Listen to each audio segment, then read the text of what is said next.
functionary and or office bearer was disclosed to the Gupta family or any other unauthorized person before such appointments were formally made and or announced, and if so, whether the president or any member of the national executive is responsible for such conduct. Mr. Chair, however, for the purpose of this session, we will be focusing and dedicating our attention to the following aspects of the terms of reference. We will interrogate and canvass the first portion of the term of reference 1.1 in as far as it relates to that conduct of inducement and influence pertaining to national executive and deputy ministers. And as far as it relates, and then we will also include in this session reference to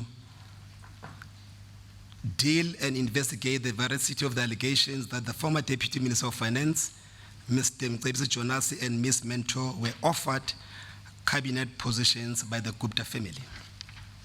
And then also we'll be dealing with term of reference 1.2 in its entirety.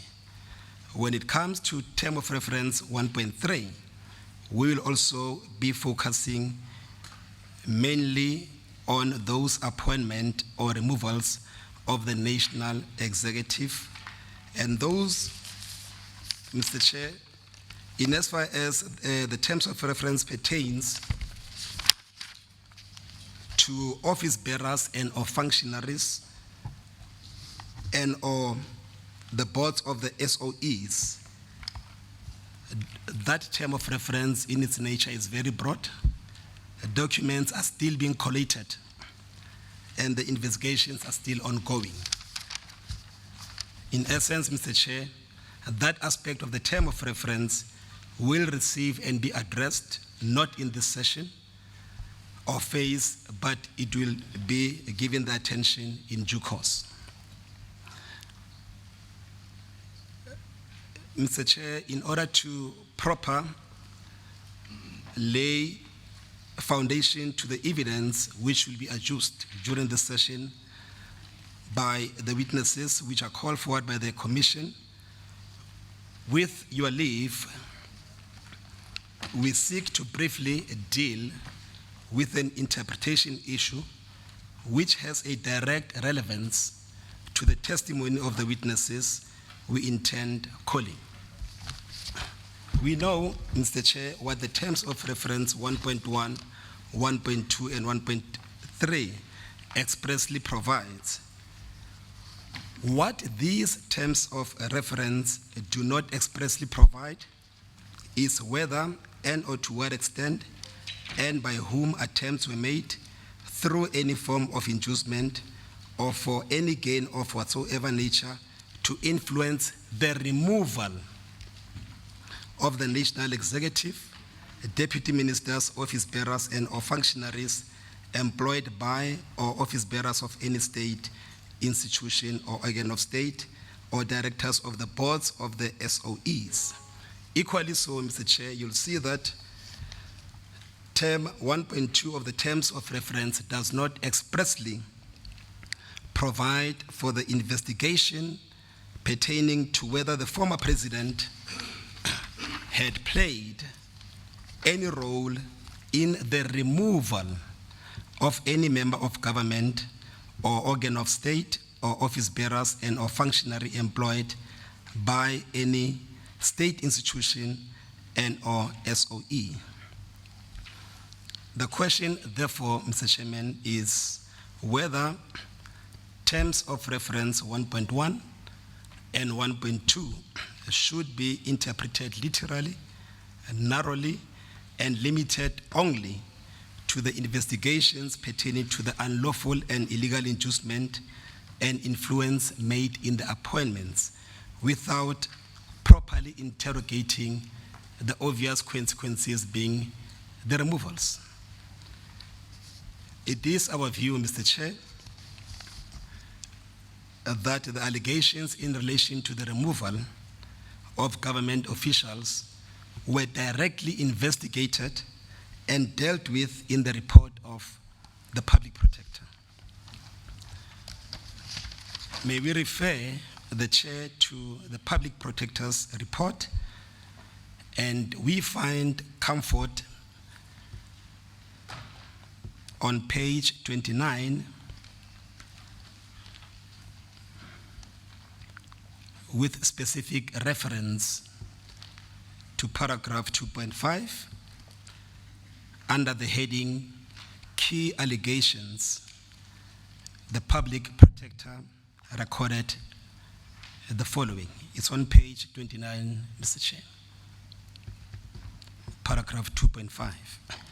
The complaints followed media reports alleging that the Deputy Minister of Finance, Honorable Mr. Mcebisi Jonas, was allegedly offered the post of Minister of Finance by the Gupta family long before his then colleague, Mr. Nhlanhlanene, was abruptly removed. And we put emphasis therein, Mr. Chair, removed by the Gupta family, which has a long-standing friendship with President Zuma's family and a business partnership with his son, Mr. Duduzane Zuma. The offer took place at the Gupta residence in Saxonwold, city of Joburg, Gauteng. The allegation was that Atul Gupta, the oldest of the three Gupta brothers, who are business partners of President Zuma's son, Mr. Duduzane Zuma, in a company called Oak Bay, among others, offered the position of Minister of Finance to Deputy Minister Jonas, and must have influenced the subsequent removal of Mr. Nene and his replacement with Mr. Des van Rooyen on the 9th of December 2015, who was also abruptly shifted to the corporate governance and traditional affairs portfolio 4 days later following a public outcry. May we also invite the Chair to have regard to page 34 of the Public Protector's report in support of our interpretation to the terms of reference that they must include the removals. With particular reference, Mr. Chair, to paragraphs A to C, under the heading Alleged Breach of Executive Member Ethics Act 1998, the following is recorded. A, whether President Zuma improperly and in violation of the Executive Ethics Code allowed members of a Gupta family and his son to be involved in the process of removal and appointment of Minister of Finance in December 2015.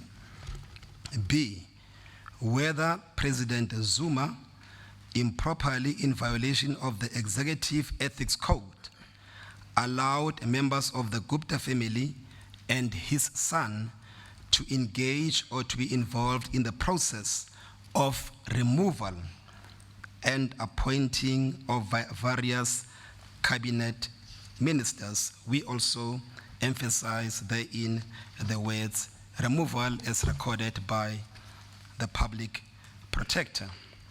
C, whether President Zuma improperly in violation of the Executive Ethics Code allowed members of the Gupta family and his son to be involved in the process of appointing members of the boards of directors of SOE. We submit, Mr. Chair, that the allegation of state capture pertaining to the appointment and removal of government officials were indeed investigated upon by the Public Protector, and they are recorded in various portions of the Public Protector's report. Well, Mr. Mkwena, until somebody comes up and argues the contrary before me, Yes. my inclination is that it's logical that the dismissal also needs to be investigated. Yes. So unless you need to do so for the purposes of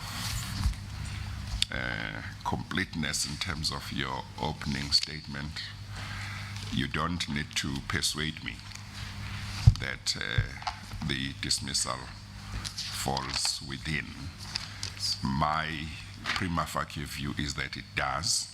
I remain open to anyone who might at any stage want to argue that it doesn't. I will look at that and make the decision at that time. But as of now, I think you can take it that my prima facie view is that it does. Mr. Chair, we are then comfortable. We don't need to make any further submissions in that regard. We have prepared, Mr. Chair, for ease of reference, a bundle that we will be conversing with Mr. Jonas. With your leave, Mr. Chairperson, we propose that it should be marked Exhibit C1.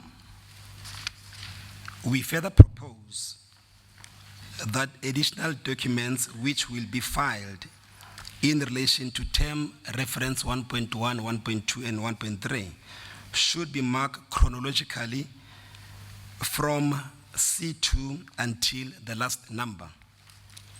In that way, Mr. Chair, we will be able to navigate ourselves through documents even at the stage whereby the record becomes voluminous. At least we'll be knowing that in relation to term reference 1.1, 1.2, and 1.3, we will be having that C number specifically allocated to the documents to be filed by different parties in respect of those terms of reference. And I beg leave to formally, I'm told that this has been formally being handed, the bundle simply to be marked C1. That is the bundle, Mr. Chair. With reference to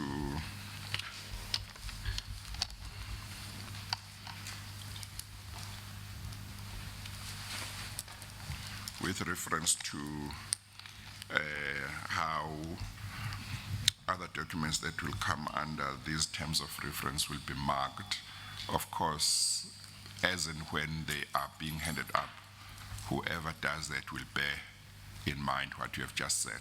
Yes. Okay. Yes. Thank you. It will make it easy for all of us to be able to find documents as and when we are required to do so. You will see, Mr. Chair, we have also prepared an index to the bundle, and simply to assist you to navigate through that bundle, from page 1 to 20 is the statement of Mr. Jonas, and item 2, page 21 to 89 is the transcript from the public protector, and then item 3 is a document which was prepared by Mr. Jonas, a timeline which is contained on page 90 to 94. And then item 4 deals with different affidavits which were filed in the matter between the Minister of Finance versus the Oak Bay, where the issues that we're interrogating in this commission were also raised therein. And item 5 is an affidavit of Mr. Jonas in response to the allegations contained in the affidavit filed in the Minister's Oak Bay matter.